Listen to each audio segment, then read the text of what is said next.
Okay, my load is finally available for pickup. I just got word from my dispatch. It's 2:23 p.m.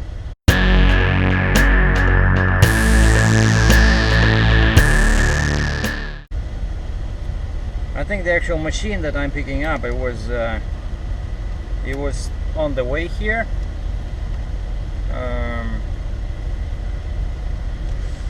And I also needed the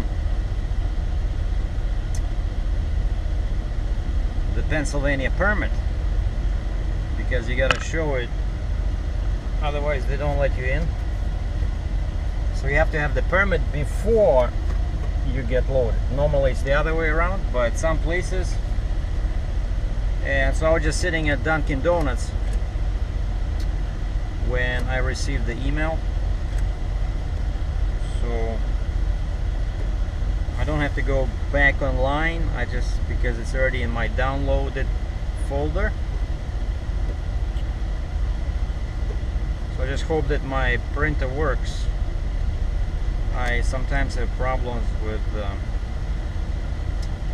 the cable, like the printer icon pops up and it starts printing, and then it stops after like first page, or only half a page gets printed.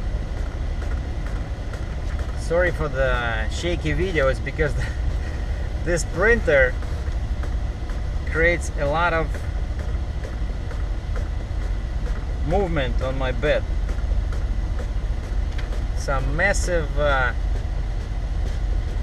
equipment is moving inside. 4 pages, come on. But I did my quick research while I was still at Dunkin' Donuts using the free Wi-Fi. I checked the route, and I'm pretty pleased that I only have one small detour. So I'm in Carlisle, PA, so I'll be heading north on 81, and then 11, 15 to I-80.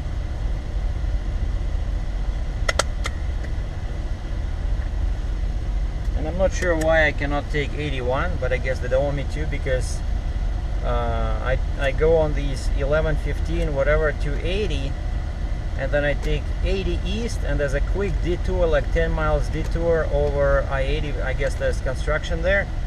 And then I go east on I-80 till I reach 81, and then I head north towards Canada. Whereas 81 is right here, but that's the way they allowed me to go. So all I need now is sign the permit. Some of them have this at the bottom on the last page that you gotta sign, otherwise they say you didn't read it. So I did that, so I got the permit. And maybe while I'm at it, while my printer is still in good mood, I should print out the load confirmation sheet. Where is it? Over here. Because I have it on a piece of, I have all the info, like my serial number, on a piece of napkin, which doesn't look, very professional. So I got my safety boots on, and I know I'm gonna be very warm, even though it was a bit cool in the morning. So I was wearing my track pants, but now I'm wearing my shorts. I got my safety vest. Okay, so all I gotta do now is just do my logbook.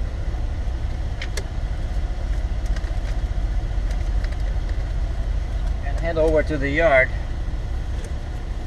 and get loaded. Let's go. While I'm at the shipper, I broke the trailer.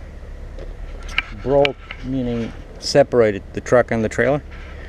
And I did my research always helps to do your research before loading. So I know the specs, I know it's 11 feet wide, and so this time I know it kind of like you can still load it without the outrigger boards, but then it just sits, you know, like half of the track, and it's 76,000 pounds. You know, you don't want to fool around with that kind of weight. So I decided to get out my outrigger boards, and I use the I know that the tracks are 13 feet long, so I got my measuring tape and I put the measuring tape on my deck, you know, and put like 6.5 feet over here where my light is, and I know usually that's right. So I opened 4 outriggers for each board and left a gap in here, and I know usually, yeah, that's where the track will be, because all these machines, all these like medium class excavators, they're all pretty much 13 feet long. They all have 13-foot long tracks, and it's pretty big, so I'm gonna use only one board.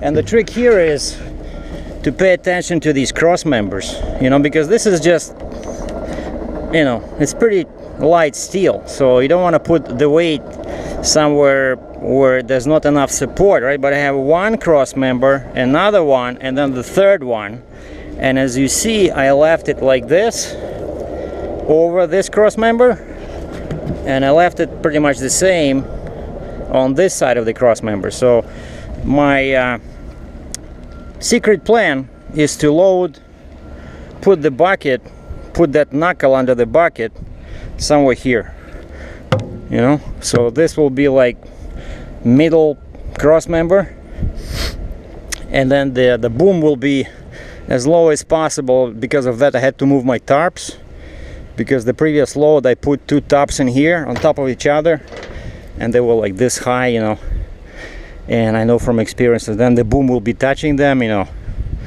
that's not good. So I spread them like this. So all I need now is the excavator. I don't want to load it myself, let them load it. But also when they load, you know, I find that these outrigger boards help a lot, because, you know, the operator cannot see very well when the machine is over here, like the most dangerous point, you know, when it's sitting at the top over here and you're basically looking like this in the sky, you cannot see anything. So the machine can move sideways a little bit, and that's what happened last time. I didn't use the outrigger boards, and I was standing over there at the end of the trailer, and I see the guy, like, when he landed after the ramps, he was slightly off, and that got me worried, but then he just quickly corrected. So with their outrigger boards, that would be, you know, much safer. So that's why I'm using them now.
it's a rush against time as usual, because I'm told the washer guy leaves in 45 minutes.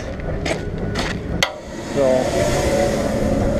and but the bay is like over there, like, I don't know, 300 meters. So I'm just gonna put a couple of chains on so that I don't miss it.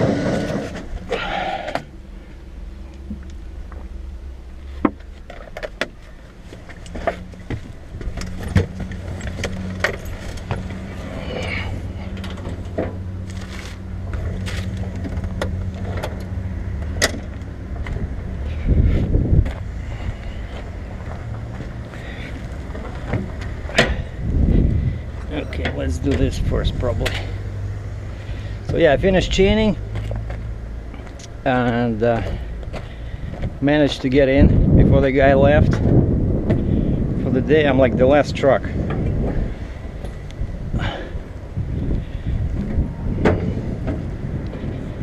Oh, I like this one. They have these holes in the frame.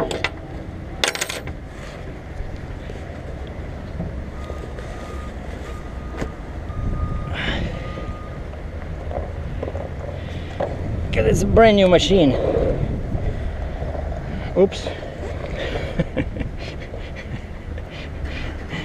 They got holes in the wrong.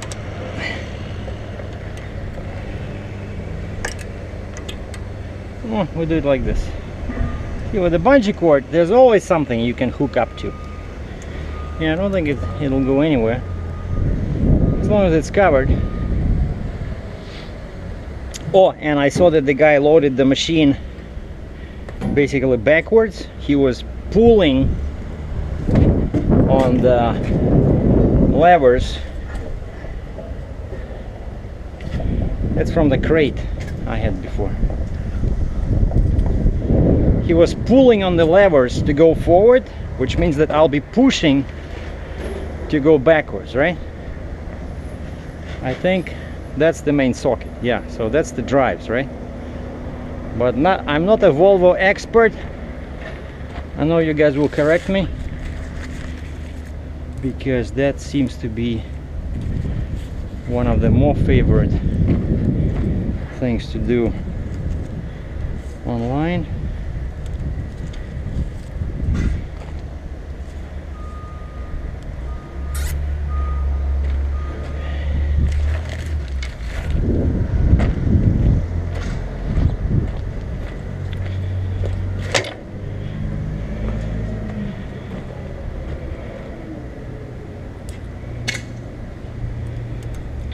Now I don't have to rush, because 4 to 7 is a curfew in Harrisburg, Pennsylvania, that I have to go through, and now it's almost like 3:45, so I cannot go anywhere.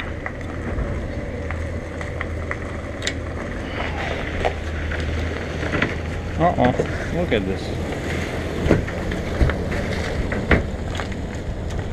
Somebody broke my flag. Well, I hope it'll last one more trip.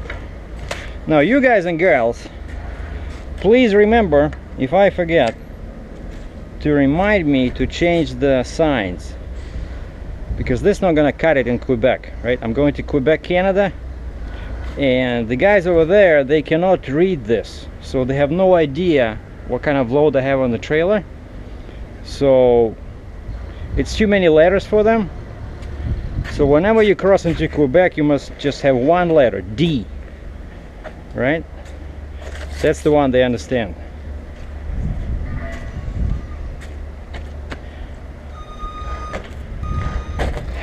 And as I explained in one of my previous videos, I made that mistake.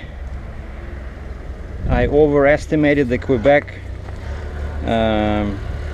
cops, you know, and the guy was offended.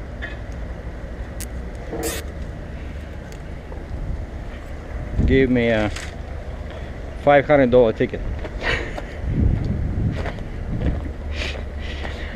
I cannot read this. What is this? Must say D only. We are not trained to recognize such long signs. S'il vous plaît.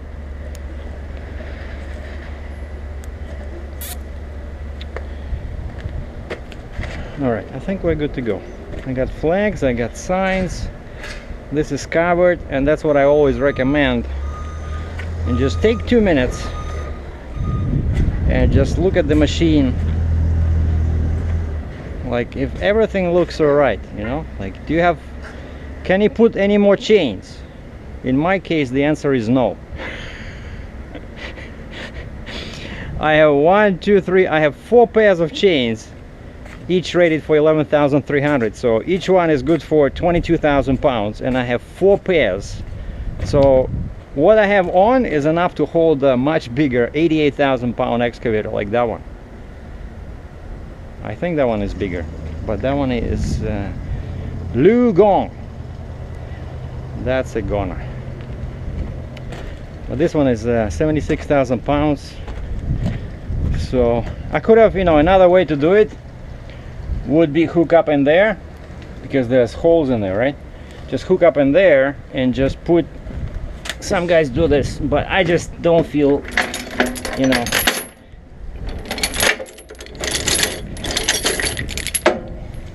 doing this to my trailer. But some guys do this, you see, over here. So you need that clasp, because this is, it's too narrow and too big in here. But if you can hook up it to here, then it just connect like this, you know. But first of all, the distance is too short in my case. Then I would have to move the excavator, because it'll be difficult to, because the binder is longer than this, you know. And plus this, I just don't like hooking up like this. It's much better to use the tracks. Or another way would be, but this time I was in a rush, right? They told me to hook up 2 chains and go and get it washed, because the guy is gonna leave. What I did last time, I just used one of my longer chains and I hooked it up like this. But then it's too like, the angle is wrong, you know. It's too forward. It's not proper securement. It should be the shortest chain possible. And so from here, the shortest would be go over there. Yeah, that would be another.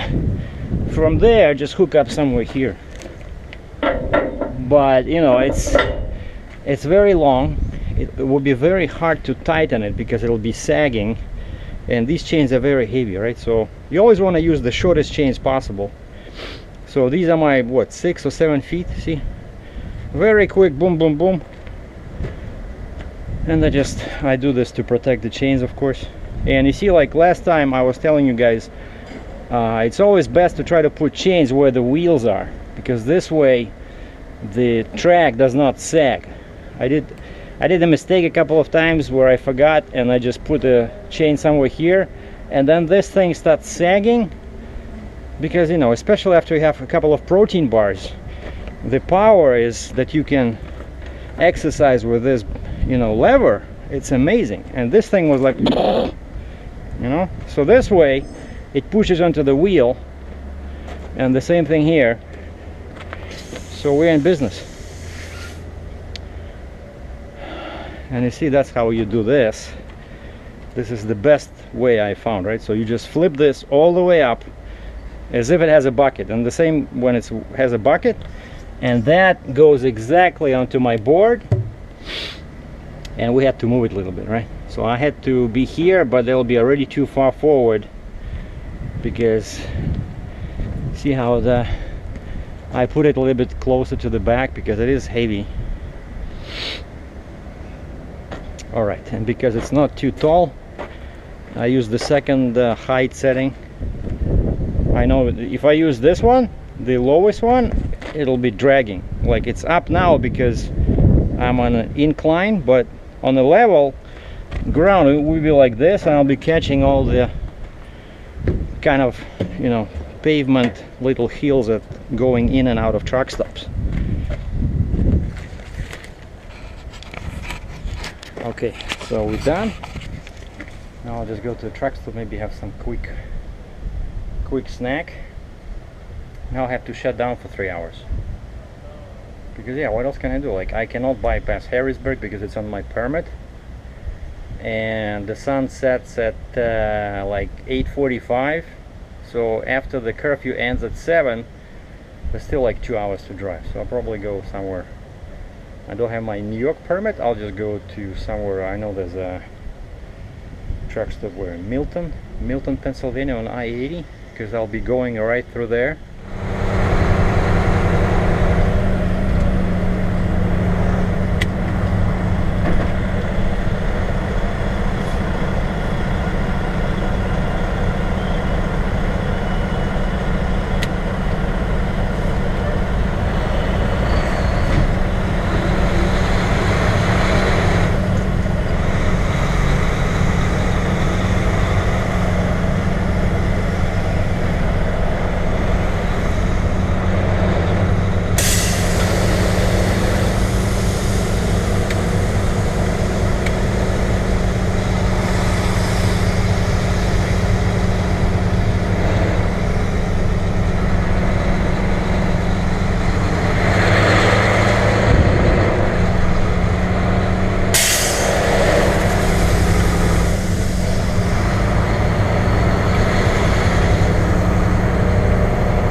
It's a very hard truck stop to get in and out of.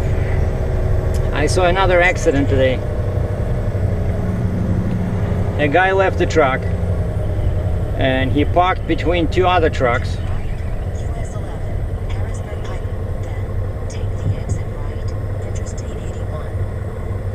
And he parked next to, in between two trucks. And I just went by and I see the front bumper of the truck was on the ground with a bunch of glass.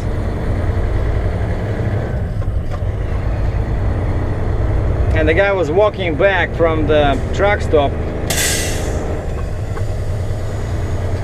and I was still standing there looking, and he says, "Did you see who did it?" I said, "No, I just got here. I was just looking at your truck."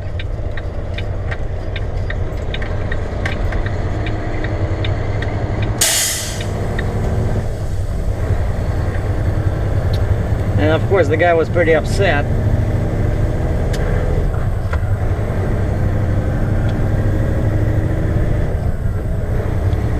So yeah, I'm leaving this Flying J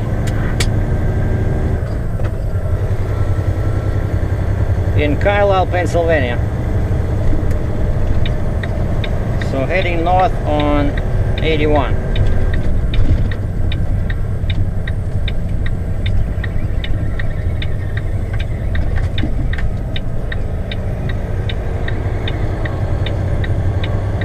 And I'm about 11 feet wide.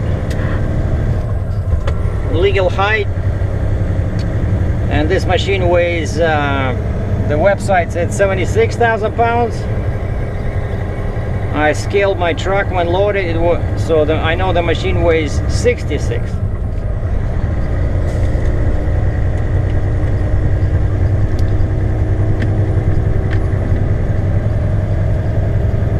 And I waited at the truck stop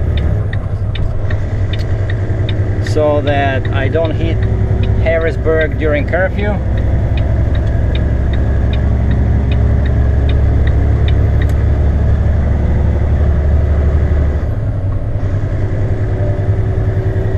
And the time now is 18 minutes to 7.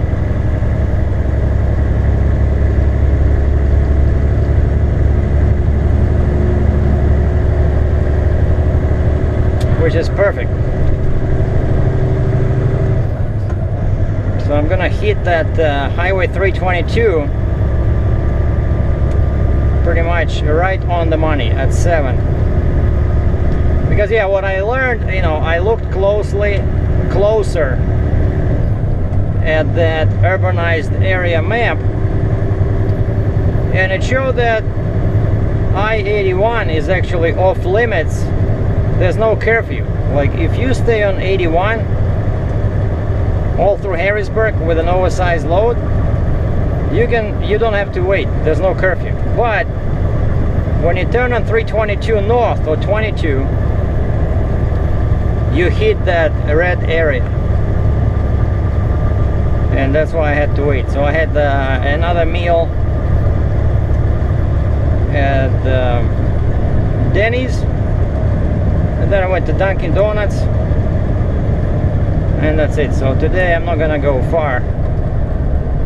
Wait a second, why am I driving so fast? I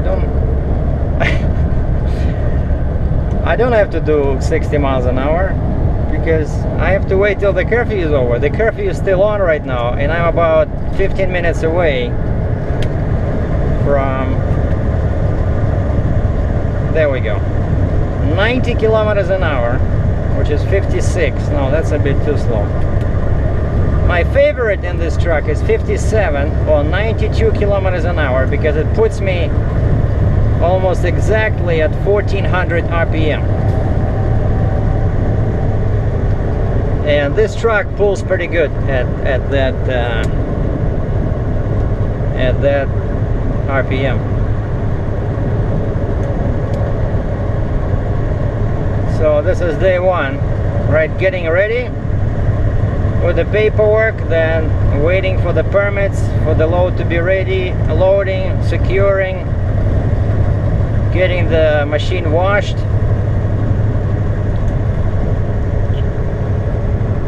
and then you know, checking out the permit, all the limitations, and heading out. And normally on first day, ideally you wanna get out of the state. That's what most guys try to do, right? But I cannot do that because I don't have the New York permit. And another thing is, I use my smartphone to check the sunset time in Milton, Pennsylvania. That's the truck stop where I'm going to right now. And it's at 8:42 p.m. And you gotta love summer because of that. Like you have so much daytime, you know. So even though I waited till pretty much 7, I still can go at least to I-80. You know, try that in winter, right? In winter it gets dark at what, like 4:30 p.m. in some places.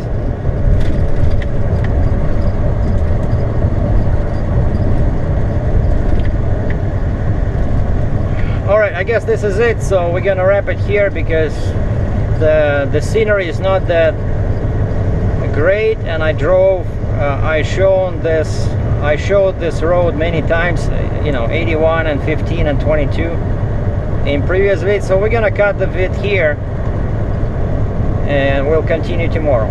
Thanks for watching.